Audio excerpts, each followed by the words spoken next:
Okay, so you can relax that, but look, it just unsticks. Like this.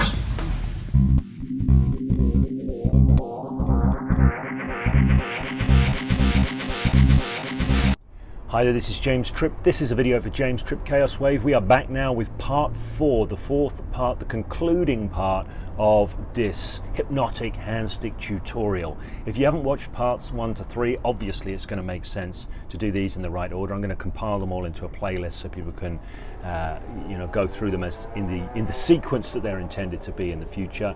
In this one, we're continuing the breakdown, we're continuing going into the details, the psychological subtleties, the structure, the suggestions, all of this right through to the end of the process. So if you've enjoyed this video series, give this one a thumbs up as well, because it's going to be more of the same kind of goodness that you've already experienced. And if you have any questions, because there's likely to be a follow-up video, a wrap-up video, there's been a whole bunch of questions so far. If you have any questions, make use of that comment section below and they will find their way into video form by some means. Okay, so let's continue this exploration. More, try and unstick those fingers from the table, find your palm sticks even more. You try that, really. So what's more stuck now? So listen to what I'm doing here and watch what I'm doing, because the non-verbals are always present.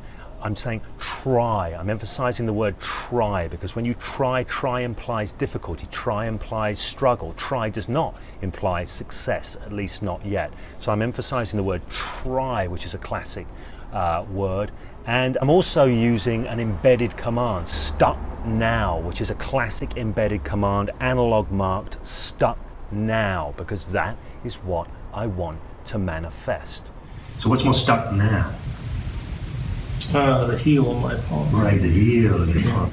He says the heel of my palm, and I immediately say the heel of your palm, you see? So I just give him his words back, I mirror them back. This is perfect pacing, reinforcing the reality that he's in. Again, by eliciting his report, eliciting his reality report, as I call it in the Hypnosis Mastery Program, we've got the commitment and consistency principle from Cialdini, and I'm also mirroring it right back, because I'm going straight back in, continuing the process of pacing and leading.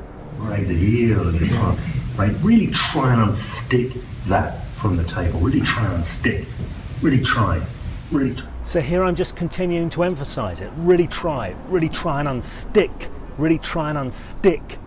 So I'm emphasizing the stick, I'm emphasizing the try. All of my non-verbals are communicating struggle and difficulty. This is key. We are shaping an experience, shaping a moment. We want to do it with our words, we want to do it with our non-verbals, we want to do it through and through. Really try. Okay, take hold of your wrist with the other hand. Really try and unstick it. Really try and unstick it.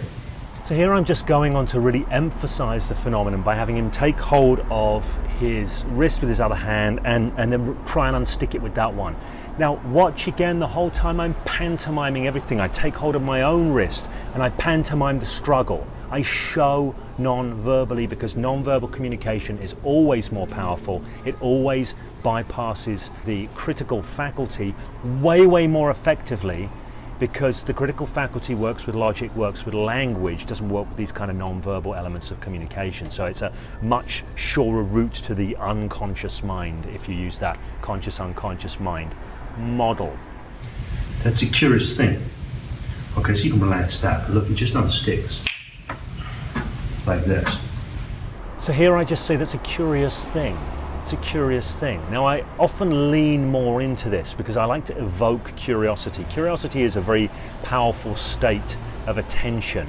It's extremely useful in enabling somebody to go into experiences that are different from their everyday experiences when curiosity is in place. I also think it's a generally useful resource in life if we want to develop ourselves, if we want to learn, grow and change as a matter of course. So curiosity is a transformative energy that I often like to evoke.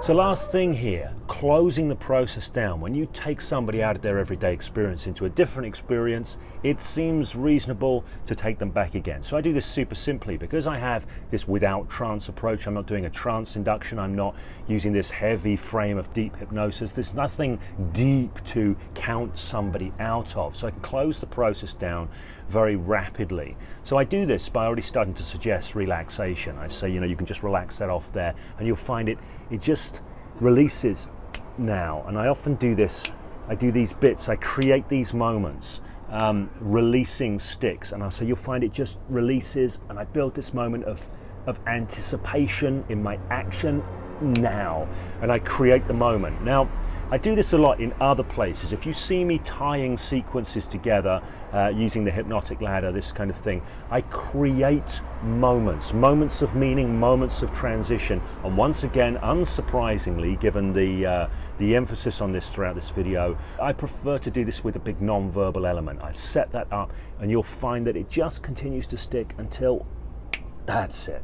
And I do this with a card stick. Create the loosening, and then I do this loosening fingers movement. If I'm doing a card stick, I'll do it here, do a loosening fingers movement to communicate that. There are many other ways of creating moments. You probably saw me earlier on, I was using touch at one point. I didn't go into that. There's ways I use that specifically when I'm transferring stuckness from one area of the body to another. But there's only so far you can kind of go down the rabbit hole in a video like this. But once again, this video is sponsored by the Hypnosis Deep Dive. So if you want to go even deeper into unpacking the nuances that create powerful hypnotic communications, that might be something you want to consider jumping on. Okay, so that's the end of this breakdown. If you have any questions about anything that we've looked at in here, anything that you would like me to unpack further, deeper, richer, we can do another part to this video series and go down as far down the rabbit hole as you want, really. You ask the questions and that will drive the response. One last thing I want to say is 24th, 25th of November is the Hypnosis Deep Dive in Edinburgh. This is the last time I will be teaching the elicitation and utilization of hypnotic phenomena in a live context. The last opportunity you'll get to get one-on-one coaching input from me, to be part of a co-creation in a room. If you've been on my trainings before, if you've been on the Hypnosis Skills Bootcamp, this is not the Hypnosis Skills Bootcamp. So you're not going to be just covering what you did before. This is something new, this is something different. I'm going to be getting into the psychological subtleties, I'm going to be getting into the nuances, the little bits and pieces that really make things fly, really elevate your efficacy to another level. Okay, so if you like this video, please do stick the thumbs up on the video, that's much appreciated. And if you want to get rich perspectives on using your mind to shape your life, communication skills, stuff that you will not get anywhere else, make sure you hit subscribe and hit that notifications bell to get future videos from James Tripp, Chaos Wave.